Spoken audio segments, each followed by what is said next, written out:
Just జనవరి 3వ తారీఖునో 5వ తారీఖునో ఎప్పుడో ఈ సినీ యాక్టర్లంతా ఒక సభ ఏర్పాటు చేశారు.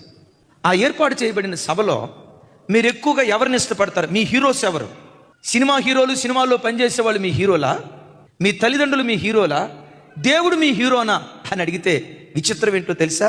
సినీ యాక్టర్లే మా హీరోలు అని 13% పెడితే, మా అమ్మే మా నాన్నే మాకు హీరో అని 3% పెడితే, దేవుడు అనే స్థలానికి వచ్చేసరికి 0. ఒక్కళ్ళు కూడా మాకు దేవుడు కావాలని అలా. 3వ తారీఖు 5వ తారీఖు ఇది జరిగిందంటే 2 రోజులు గడిచాయో లేదో పట్టణం తగలబడింది.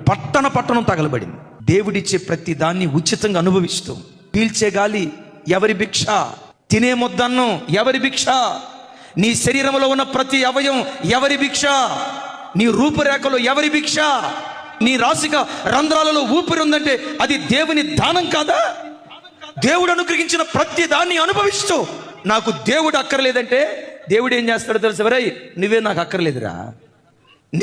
అక్కర్లేదురా అని దేవుడే కనుకంటే లాస్ ఏంజల్స్కి ఏ గతి పట్టిందో ఆ మాట అన్నవాడికి కూడా అదే గతి పట్టింది.